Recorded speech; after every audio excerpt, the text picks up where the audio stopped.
Bon, mesdames, messieurs, bonsoir et bienvenue à cette édition d'information sur Numérica. 48 heures après la signature des compromis politiques sous la facilitation des princes de l'Église catholique, le gouvernement annonce la levée des poursuites judiciaires contre 4 prisonniers dits politiques sur les 7 proposés par le Rassemblement. Justement, à ce sujet de compromis politique, le gouvernement qui se félicite de son aboutissement heureux exige l'implication de toutes les parties prenantes pour l'inclusivité. Invité du journal, M. Franck Moutoumbi Abedi, il est secrétaire permanent de l'ADT, un parti signataire de l'accord du 18 octobre. Bonsoir, M. Franck. Bonsoir, madame la journaliste. Je vous retrouve tout à l'heure pour commenter l'actualité. Merci bien. Voilà. Le gouvernement se félicite de l'aboutissement heureux des négociations directes entre les signataires et non signataires de l'accord du 18 octobre. Tout en saluant les bons offices des évêques catholiques, le gouvernement dénonce le caractère non inclusif de ce compromis politique et appelle l'implication de toutes les parties prenantes pour l'inclusivité. Élisée Manfo et Eric Dongala pour le reportage. Les dénouements des assises du centre interdiocésain de Kinshasa la nuit du 31 décembre 2016 est un acte de raison et de responsabilité posé par ceux qui conduisent ou aspirent à conduire le peuple congolais. C'est par ces mots que le gouvernement congolais loue les dialogues facilités par la SYNCO.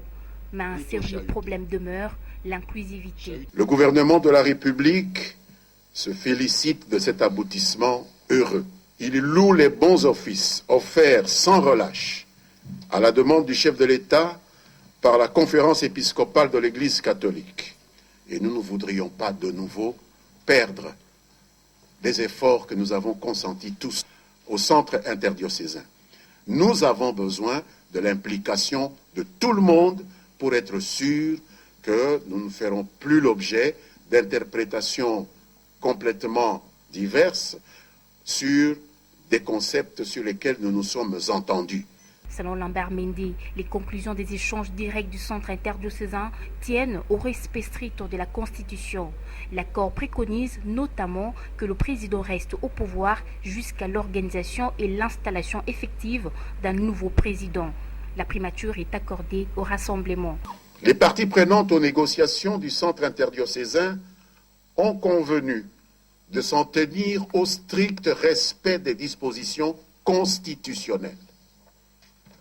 Il est donc impropre d'affirmer, comme je l'entends sur certains médias, aussi bien nationaux qu'étrangers, que ce sont les négociateurs qui ont autorisé, le mot a été dit, le président Kabila à rester au pouvoir jusqu'à fin 2017. C'est une fausse information. Ce qui a été convenu, c'est d'appliquer de manière stricte le prescrit de la Constitution, en vertu duquel le président de la République, ainsi que les membres des chambres législatives nationales, ceux des assemblées provinciales et mutatis mutandis, les gouverneurs et vice-gouverneurs qui en sont l'émanation, restent en fonction jusqu'à l'installation des animateurs issus d'élections futures. S'agissant de la décrispation du climat politique, le porte-parole du gouvernement confirme l'abandon des poursuites de 4 sur les 7 cas proposés par le Rassemblement.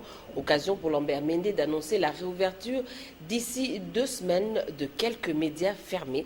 Il l'a dit au cours du point de presse et Élisée Manfo et Eric Dongala y étaient pour le compte de Numérica Télévision.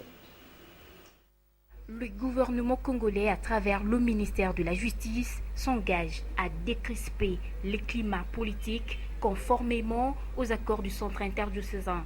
Sur les 7 personnes présumées prisonniers politiques proposées par les rassemblements, 4 bénéficieront de la mesure d'abandon des poursuites judiciaires.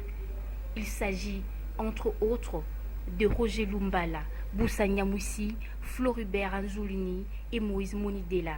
Les poursuites contre M. Roger Lumbala pour participation à une insurrection armée, le M23, ont été abandonnées. Il en est de même pour M. Antipas Moussa Nyamwisi, poursuivi pour des faits similaires. Ils peuvent donc revenir librement en République démocratique du Congo en vertu de cette décision du parquet. C'est aussi le cas de M. Floribert Anzoulouni, en fuite à l'étranger. Quant à M. Moïse Monidela, incarcéré après avoir été convaincu d'actes de rébellion et d'incitation à la violence, il bénéficiera également d'une mesure d'abandon des poursuites judiciaires. Mais le cas de M. Katumbi, le cas de M. Mouyambo, vous avez des problèmes d'escroquerie, vous avez des problèmes de spoliation, des biens privés. Est-ce que l'État doit se substituer à ces privés-là? Donc, qui est préjudicié? Quand c'est des privés, le parquet a besoin de plus de temps, peut-être pour entrer en négociation avec les personnes préjudiciées. Mais quand c'est l'État qui est préjudicié, le ministre de la Justice qui représente l'État peut donner injonction et dire, écoutez, abandonnez les poursuites. Autre annonce faite par le porte-parole du gouvernement, la réouverture de certains médias fermés. Toutes les chaînes qui ont été fermées par mesure administrative, et je pense que c'est le cas, à moins qu'il y ait eu une ouverture d'un dossier judiciaire contre CCTV, mais s'il n'y a pas eu une ouverture d'action judiciaire, seront rouvertes dans les 2 premières semaines de janvier. Et selon les sources proches de la Conférence épiscopale nationale du Congo, les princes de l'Église doivent être reçus cette semaine par le chef de l'État. Les évêques remettront à cette occasion à Joseph Kabila les conclusions des discussions directes entre les signataires et les non-signataires de l'accord du 18 octobre. Et comme vous le savez, un accord a été trouvé le week-end dernier au centre interdiocésain sous la facilitation des princes de l'Église catholique. Mais beaucoup de questions restent en suspens après la signature de cet accord. Toutes les composantes au pourparlers du centre interdiocésain doivent se retrouver pour un arrangement particulier. Après la signature de l'accord, le plus dur reste son application intégrale. Alors, quelles sont les grandes lignes de cet accord? Élément de réponse avec Félix Ilunga. Chasser le naturel, il revient au galop. Ce vieil adage français illustre le feuilleton du centre interdiocésain. Un épisode qui est loin de se terminer malgré la signature de l'accord. Les Congolais restent écartelés entre espoir et prudence car certains points demeurent obscurs jusqu'à ce stade. Il s'agit principalement de l'arrangement particulier à faire entre les parties prenantes, un arrangement qui porte sur le calendrier d'application du texte, le partage des responsabilités au gouvernement central et aux gouvernements provinciaux. À cela s'ajoute la non-signature du Front pour le respect de la Constitution et la réserve émise par la majorité présidentielle. L'accord du centre interdiocésain prévoit l'organisation de 3 scrutins en décembre 2017 et maintient le président Joseph Kabila en fonction pendant cette transition de 12 mois. En contrepartie, le Premier ministre sera désigné par le Rassemblement et le Conseil national de suivi du compromis sera piloté par Étienne Tshisekedi, secondé par Eve Bazaïba du Front pour le respect de la Constitution. Pendant cette période transitoire, les délégués ont convenu également de ne pas réviser la Constitution et de ne pas organiser le référendum. Le président Joseph Kabila ne pourra pas briguer un 3e mandat. En dépit de cet accord trouvé, le plus dur reste son application intégrale. L'actualité, c'est aussi la contradiction au niveau de la plateforme Le Front pour le respect de la Constitution. Alors qu'on va dans une discussion, on lâche toujours du lest. Christian Mwando appelle le Front à mettre de l'eau dans son vin pour parvenir au bon sentiment. Rachel Ketita, Théodore Chito, les reportages.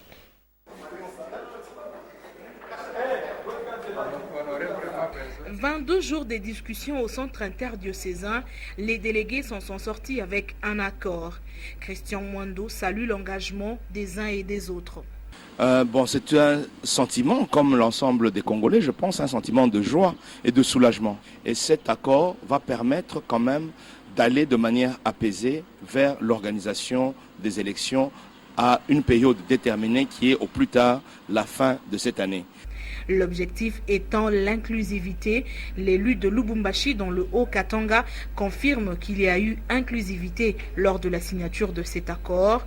Le Front pour le respect de la Constitution, qui n'a pas signé le document final, est invité à rejoindre l'accord du centre interdiocésain. L'élu du Katanga, Christian Mwando, ne s'explique pas par ailleurs cette contradiction de la part du Front pour le respect de la Constitution. Bien sûr que cet accord est totalement inclusif parce que vous avez suivi vous-même que le porte-parole ou le chef de file de l'opposition qui était à l'Union africaine, qui est Vital Kamerhe, a signé cet accord. Donc nous considérons qu'il représente cette frange de l'opposition. Il faut dire qu'il y a une contradiction au niveau du Front pour le respect de la Constitution, dans la mesure où le même Front pour le respect de la Constitution demande de présider le comité de suivi. Le comité de suivi de l'application de l'accord. Et je pense qu'en toute simplicité, nous devons demander au Front pour le respect de la Constitution, notamment, de revenir au bon sentiment et de ne pas s'accrocher au besoin d'avoir une position, un poste quelconque pour pouvoir participer à l'exécution de cet accord. Nous avons besoin de tout le monde et ce ne serait pas bon que quelqu'un reste au bord de la route. Christian Mwando espère à une mise en application de l'accord du 31 décembre au centre interdiocésain. Pour lui, le Premier ministre aurait démissionné par élégance politique. Il a été décidé que le poste devait appartenir au rassemblement. Il est évident que par élégance politique, par courtoisie politique, Sami Badibanga devait se mettre lui-même en mode démission pour expédier les affaires courantes jusqu'à la nomination du futur Premier ministre qui sera issu du rassemblement. L'opposition espère fermement que la voie est ouverte pour la tenue des élections en décembre 2017. Le secrétaire général adjoint de l'AMP appelle à un troisième dialogue. Raison avancée, la non-inclusivité de l'accord et l'exclusion de l'article 5 de la Constitution. Joseph Kokonyangui l'a dit au cours d'une déclaration faite ce lundi à Kinshasa. Les détails dans nos prochaines éditions d'information. Rendons-nous à présent dans les rues de la capitale pour voir comment les Kinois ont réagi à la signature de l'accord du centre interdiocésain. Dans l'ensemble, ils se disent satisfaits de la signature de cet accord sous la facilitation de la SYNCO. Ils affirment que ce document va permettre la sortie de la crise. Cependant, ils tiennent au strict respect de son application. Ils l'ont dit à Ange Makadi et Giresse Chimanga. L'accord du 31 décembre 2016 augure une lueur d'espoir pour une sortie de la crise politique. Les documents signés prévoient l'organisation des élections présidentielles, législatives, nationales et provinciales en décembre 2017. L'opinion salue l'accord. Toute la population congolaise attendait cette signature. Vous savez que dans la ville de Kinshasa, on est habitué à vivre jour le jour. On a évité ce qui allait arriver le 19 décembre. Aujourd'hui, à la fin de l'année, on produit quand même un accord qui réunit tous les politiciens congolais autour d'un consensus. Même s'il y a des gens qui n'ont pas encore signé, c'est déjà bravo à la SYNCO. Bravo à la SYNCO. Et quand j'ai vu encore deuxième épisode que les trois poids lourds du pays, c'est-à-dire majorité, IDPS à l'intermédiaire de Tshisekedi lui-même qui était deuxième aux élections présidentielles de 2011 et Vital Kamerhe sautent à la base de cet accord, moi je vois déjà un pas très grand pas dans ce pays. Après la signature de l'accord du centre interdiocésain, des négociations doivent s'y poursuivre pour un arrangement particulier sur les questions portant sur les chronogrammes de ces textes et des partages des responsabilités. Dans le reste de l'actualité, après sa nomination, le ministre d'État en charge de la fonction publique a fait ce lundi les tours du propriétaire de son ministère. 4 structures ont été visitées par le professeur Michel Bongongo. Il s'agit du secrétariat général aux finances, de l'École nationale de l'administration et de la direction du Trésor. Images et commentaires dans nos prochaines éditions. Dans le cadre des festivités marquant la fin d'année, le ministre de l'enseignement primaire, secondaire et professionnel a réuni le week-end dernier les ministres honoraires de l'EPSP. Objectif, parler du fonctionnement de ce ministère. Yannick Bouyamba et Eric Kalambay pour le reportage. Le restaurant Le Palais, situé dans le complexe Bellevue, commune de Kintambo, cadre choisi pour cette réception organisée par le ministre de l'Enseignement primaire, secondaire et professionnel à l'intention des cadres de son ministère et des ministres honoraires de l'EPSP. Une initiative saluée par le secrétaire général de l'EPSP qui a promis au ministre Gaston Moussemena Bongala l'accompagnement de tous les services centraux et provinciaux pour la réussite de son mandat à la tête de ce qu'il qualifie méga ministère. Une réussite qui passe par un meilleur accès des enfants à l'école, l'amélioration de la qualité de l'enseignement et le renforcement de la gouvernance, a déclaré Dieudonné Le Founi-Sabo. Les ministres honoraires de l'EPSP Sekimono Wamangango et Élisée Minembwe ont remercié le ministre Gaston Moussemena pour cette réception. Le professeur Sekimono a rappelé la mission combien importante du ministre de l'EPSP dont le secteur mène à la satisfaction des besoins universels. Des encouragements bien reçus par Gaston Moussemena qui a parlé d'une rencontre familiale pour bien terminer l'année 2016 et obtenir des bénédictions de ceux qu'il appelle ses parents pour son nouveau mandat. Fils d'un enseignant élevé ministre par le chef de l'État, Gaston Moussemena a sollicité le soutien de tous ses collaborateurs pour la réussite de son action. Il a remis des cadeaux au secrétaire général et à l'inspecteur général de l'EPSP. C'est un reportage signé Rachel Kitsita. Monsieur Franck Moutoumbi, c'est à nous maintenant. Je rappelle que vous êtes secrétaire permanent de l'Alliance des travaillistes congolais pour le développement, ADT en sigle. Alors, monsieur le secrétaire général, vous n'avez pas signé l'accord du 31 décembre et pourtant vous aviez pris part aux travaux. Pourquoi cela? Madame, merci d'abord de m'avoir accordé cette opportunité de m'exprimer. Je voudrais dire qu'on a toujours été pour le dialogue. On a été aux concertations. On a été au pourparler, qu'on appelle dialogue. Et il y a un accord, n'est-ce pas, qui a été signé à cet effet. Et à l'issue de cet accord, on a vu qu'il n'y avait pas l'inclusivité et le président de la République a saisi les évêques catholiques pour qu'ils puissent tout faire pour qu'il y ait cette inclusivité. Mais nous sommes véritablement déçus de constater qu'à l'issue de ce qui a été fait, qu'on appelle pourparler, même dans le préambule du rapport final de ce document, que nous avions appelé dialogue.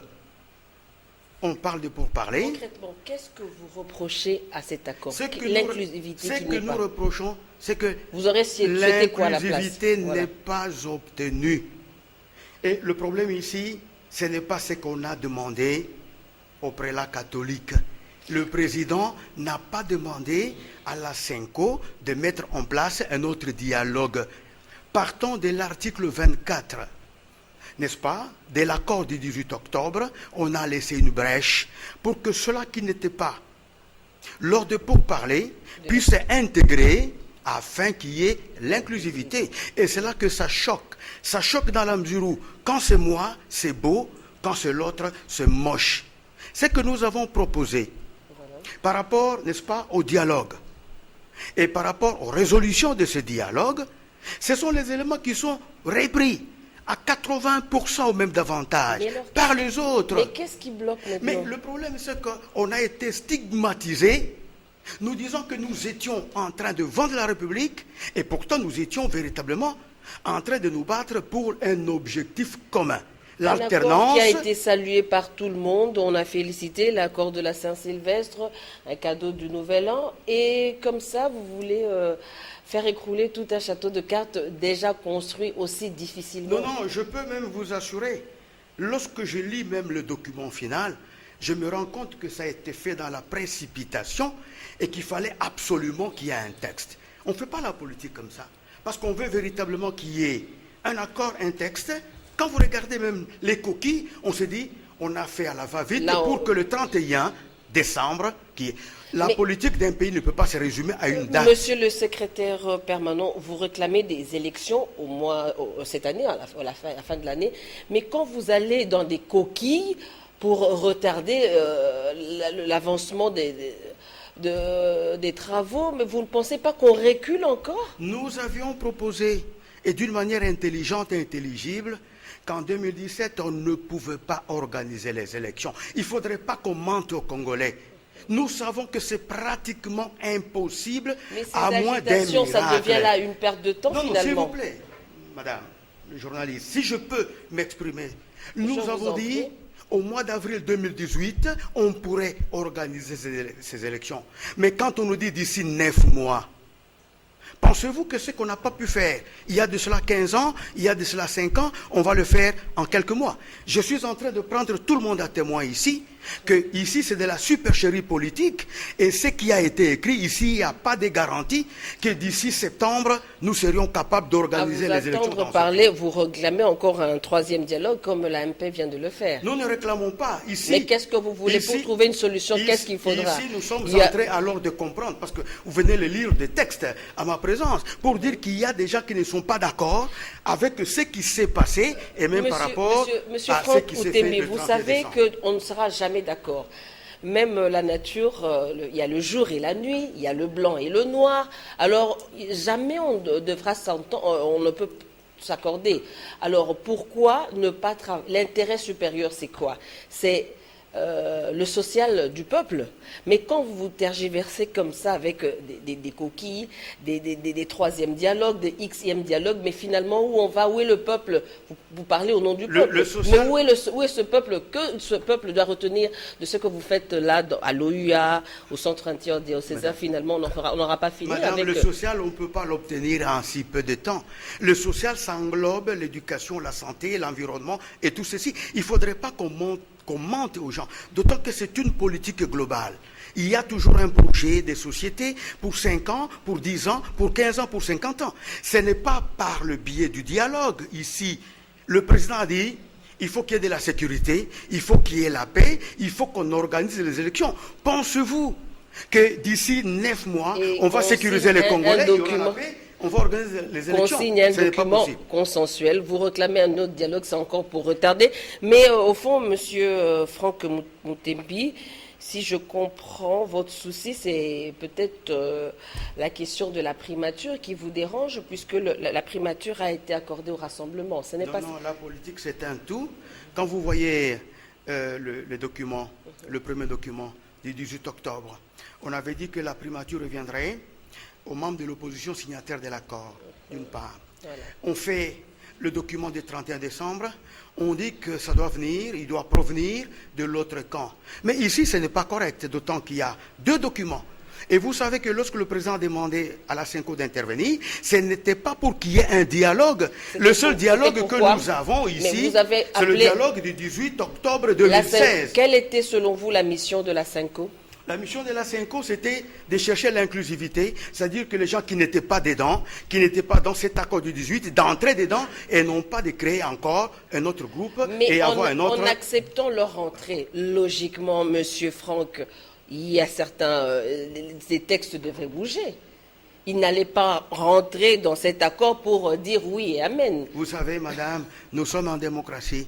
Nous sommes tous nés libres et égaux en droit et en dignité. Il y a des gens qui nous disent, oui, c'est par rapport au poids politique. Et la minorité? Nous ne sommes pas minoritaires. Vous savez, il n'y a personne ici dans ces pays qui sera élu avec 100% de voix, qu'on le veuille ou pas. Celui qui passera président, il passe avec 52%, et les autres 48%, ce sont des gens qui n'ont pas partagé ce point de vue. Ce n'est pas pour autant que nous devons être des ennemis entre nous. Donc il faudrait qu'il y ait des consensus. Mais on sait que le consensus, ce n'est pas l'unanimité. Et ça, nous devons être d'accord. On ne doit pas nous amener comme des moutons des panurges ou alors des dindons de la farce pour accepter tout ce qu'on est en train de nous faire gober. Vous n'êtes pas satisfait. On va vous satisfaire. Un autre camp ne sera pas satisfait. Mais c'est un jeu de ping-pong, finalement. Oui, mais de toutes les façons, qui n'était pas satisfait?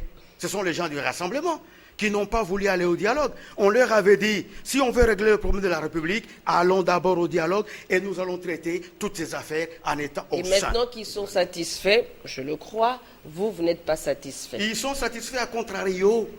Et peut-être parce qu'ils ont compris que nous avions déjà fait un grand travail, ils ont appliqué la politique de coucou. Vous savez, le coucou, c'est cet oiseau-là qui ne construit pas des nids et qui vient pondre ses œufs dans les nids des autres. Et là, je suis en train de dire ici, c'est un problème de la République, de la nation, et on ne doit pas se considérer comme étant meilleur par rapport aux autres. Chacun a quelque chose à apporter, et lorsque nous allons nous mettre ensemble, je crois que nous serons en mesure de régler ce problème. Votre souci maintenant, aujourd'hui, c'est quoi? Je suis en train de regretter, d'autant que si Oui, au-delà du regret. Qu'est-ce qu'il faut maintenant? Mon souhait, ce n'est pas un souci, mon souhait est que si les gens des rassemblements étaient corrects, ils devraient alors utiliser l'article 24 pour qu'ils puissent entrer. Nous avons toujours déclaré que nous ne sommes pas contre eux. Il aurait fallu qu'ils viennent pour dire voilà ce que nous proposons. Il y a eu le schéma 1+4. Pourquoi ils ne pouvaient pas accepter qu'il y ait un vice-premier ministre? Pourquoi ne pouvaient-ils pas accepter qu'il y ait des ministres d'État? Pourquoi ne pouvaient-ils pas accepter qu'il y ait d'autres ministres? On est en train de chercher une solution. Quelle serait la solution selon vous aujourd'hui?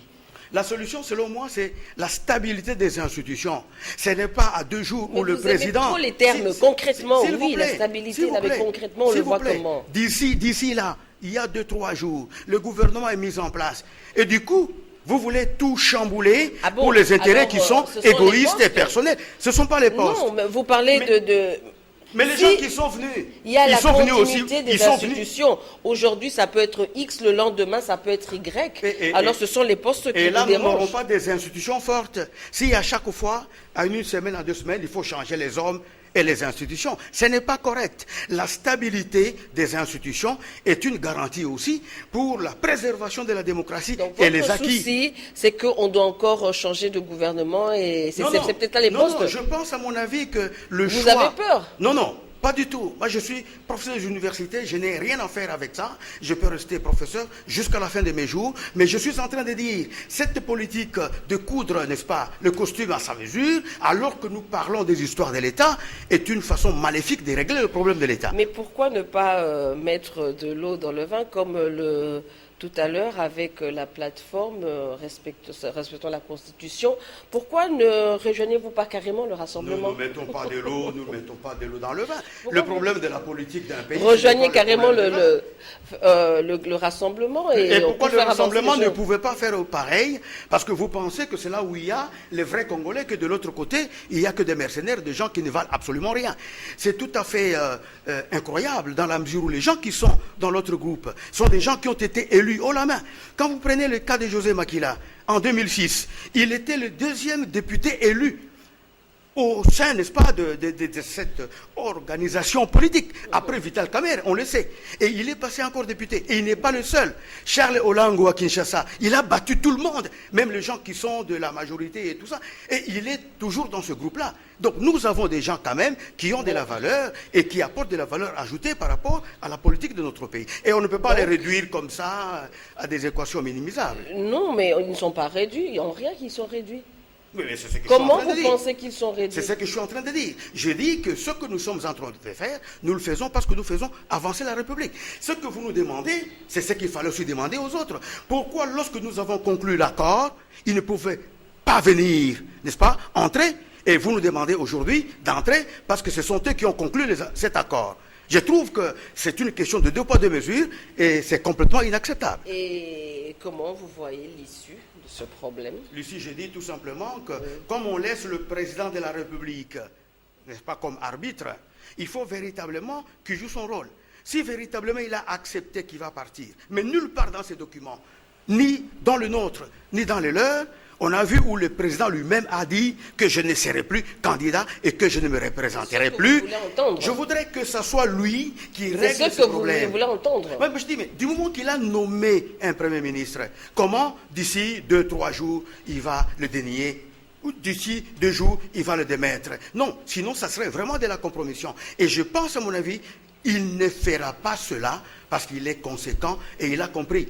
Il ne suffit pas de dire cela. Quand ils entrent, c'est l'inclusivité. Cela, quand ils ne sont pas là, c'est l'inclusivité. Je crois qu'il faudrait que nous soyons tous ensemble et que les gens du rassemblement devraient comprendre qu'ils ne travaillent pas, n'est-ce pas, dans un terrain désertique. Ils ont trouvé quand même des gens qui ont fait du travail, un travail acceptable et appréciable, d'autant que ce que nous avons mis c'est ce qu'ils ont prié aussi, parce que nous avons le même objectif. Le premier travail est un travail acceptable, le deuxième ne l'est pas acceptable. Non, je ne dirais pas ça. Sinon, je serais malhonnête intellectuellement. Je me dis tout simplement, ce sont les éléments qui se tiennent et il faudrait absolument que nous soyons objectifs, que nous soyons conséquents et que nous mettions avant tout l'intérêt de la nation dans son ensemble. Il ne faudrait pas qu'il y ait des calculs.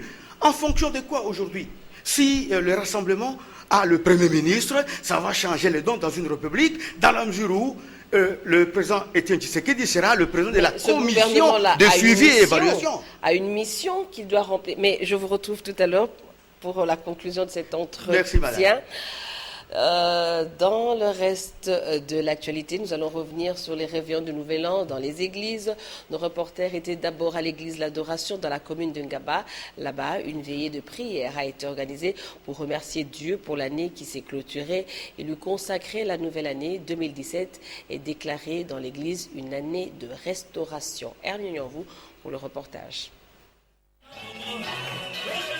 Si nous sommes arrivés à la fin de l'année 2016, ce n'est ni par notre force, ni par notre bonté, ou même par nos moyens, mais c'est une grâce du Dieu créateur. Petite phrase du pasteur responsable de l'église L'Adoration qui déclare 2017, année des restaurations et du succès. Nous sommes en 2017. Ainsi dit l'Éternel. Année de 2017.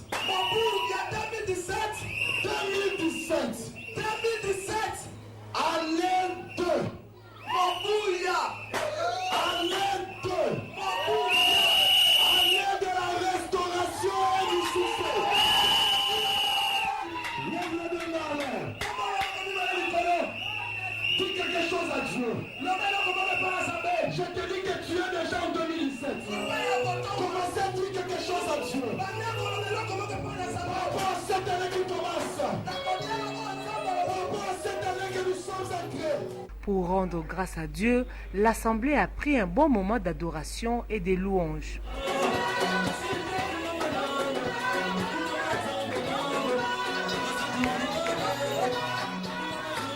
Pour consacrer l'année 2017 entre les mains de Dieu, l'Église L'Adoration va organiser en ce début d'année des journées de prière, une façon d'édifier le peuple de Dieu.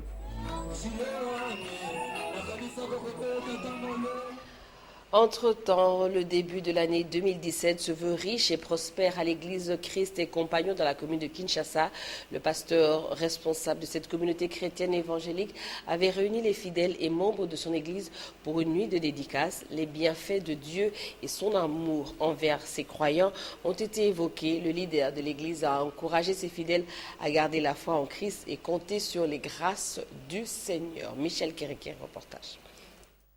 L'année 2017 à l'église Crisco est placée sous la bannière des possibilités divines et de la bonne nouvelle. Tous les membres de cette communauté ont répondu à l'invitation ou au rendez-vous des dédicaces de la nouvelle année à l'Éternel Dieu. Le prêche a été axé sur les surprises et les nouvelles opportunités que Dieu promet de réaliser et d'accomplir dans la vie de chaque chrétien. L'élo, c'est bon. Unique, jour, semaine, mois, année et siècle. Aujourd'hui, nous venons de parler sur les réserves de Dieu, ce que Dieu est capable de faire, et surtout, c'est ce qu'il va faire en l'année 2017. Parce que souvent, quand nous dans d'autres sacrés, nous voyons seulement ce qu'il a fait dans l'année écoulée. Et parfois nous oublions ce qu'il a déjà préparé pour l'année qui vient de commencer. C'est pourquoi nous avons intitulé notre message pour le Dieu de progrès. Parce que chaque année qui arrive, Dieu a déjà un plan, comme il a dit dans Jérémie 29, au 11e verset. J'ai des projets. Donc, le projet que j'ai pour vous, c'est le projet de paix et le projet de bonheur pour que vous ayez un avenir. Donc, Dieu a déjà planifié. Et chaque période qui planifie, c'est à nous maintenant d'entrer dans le plan de vie pour que nous soyons des gens qui contribuent à l'accomplissement du plan de Dieu, parce que Dieu veut accomplir son plan sur la terre avec nous, en complicité avec l'homme qu'il a créé. Et chaque période, il prépare ce qu'il doit accomplir. C'est pourquoi il avait dit dans Jérémie qu'après 60 ans, je vais me souvenir de vous. En sport, les Léopards de la République démocratique du Congo sont en pleine préparation de la CAN 2017 au Cameroun, qu'ils ont rallié depuis la semaine passée. Selon Prince Loussala, un opérateur sportif, un slogan selon lequel l'essentiel était de participer, comme dirait Pierre Coubertin. Plus de mise dans l'agenda des Léopards de la RDC. À présent, l'heure est à la conquête du titre sans y aller en conquérant devant des victimes expiatoires. Paul Cazozo et Théodore Chitolé. Ce jour-là, avant le déplacement de ces léopards, comme toujours, Prince Loussala était là pour communier avec ces fauves congolais et les encourager aux sportifs congolais d'avoir une pensée positive pour ce 11 national. Le sentiment est qu'il faudra plutôt avoir une pensée positive pour notre sélection, parce qu'il s'agit de notre drapeau qui flotte. Pour cette CAN totale de Gabon 2017, Prince Loussala s'interdit tout pessimisme à la suite des blessures ou de quelques forfaits. Les sportifs congolais qui croient qu'avec la blessure de Bolassier, et de Bopunga, c'est fini, on ne va plus faire quelque chose, là, ils se trompent. On n'est plus à l'époque où on dépendait seulement de 2 ou 3 joueurs. Oui, les léopards affûtent leurs armes au Cameroun, mais au Gabon, pas question d'y aller juste pour une certaine participation à la manière du baron Pierre de Coubertin. Les léopards sont certes ambitieux au Gabon, mais pas question d'y aller en conquérant. Et en Coupe d'Afrique, on va trouver d'autres équipes, d'autres adversaires. Ce ne sont pas nos femmes, ce sont aussi nos footballeurs. Donc il ne faut pas aller en conquérant. Selon Prince Loussala, dans un premier temps, l'objectif de léopards, passer le cap de la phase de poule avant d'entrevoir, si possible, le quart de finale et la suite. On va marcher prudemment, match par match. D'abord, passer le pool, le 3 premiers matchs. Et après, là, c'est Tcham Toubakata. À partir de quart de finale, c'est Tcham Toubakata. Là, il n'y aura pas de merci.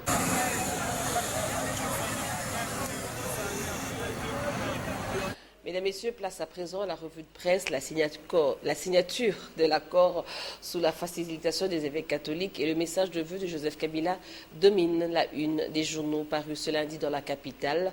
Ils ont été sélectionnés par Tapi Le Tounou et commentés par Amen Dimwani.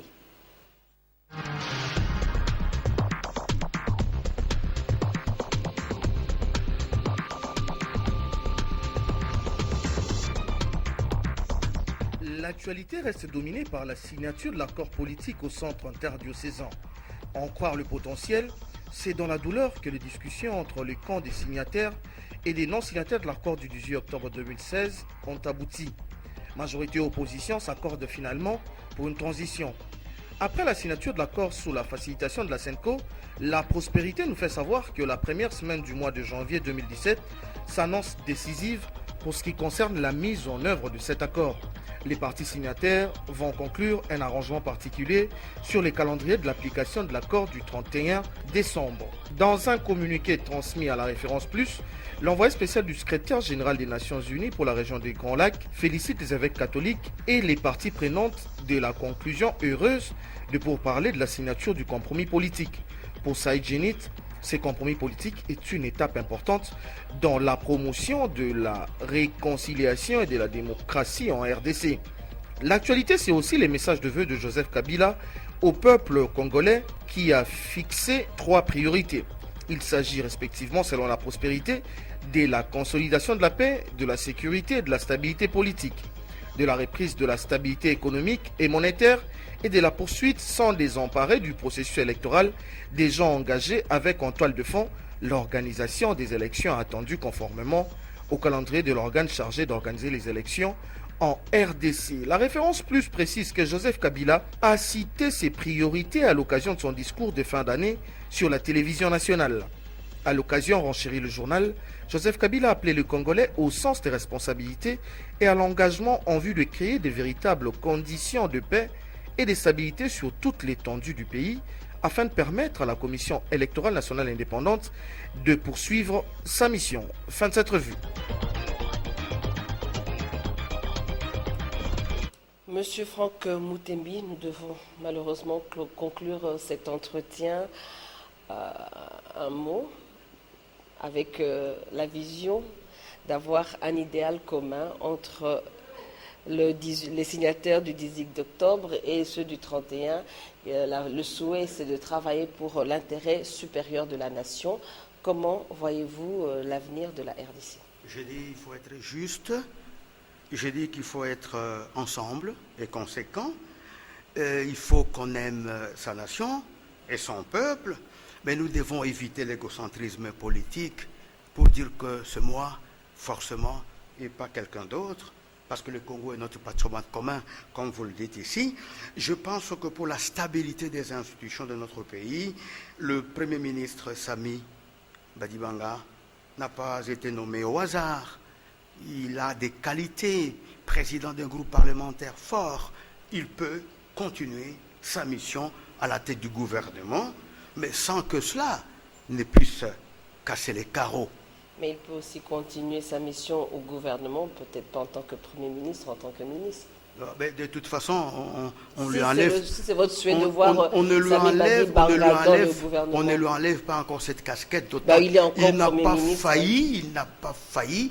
Il faut d'abord le laisser à l'œuvre, à l'ouvrage. Et si jamais il ne sera pas à la hauteur, combien de temps? On ne peut pas parler du temps. Nous sommes ici pour gérer les affaires de la nation, pour la postérité et pour la prospérité de notre peuple. Monsieur Franck Moutembi, merci pour cette conclusion et bonne chance. Merci bien. Mesdames, Messieurs, c'est la fin de cette édition du journal. Bonne suite de programme sur nos antennes. Au revoir.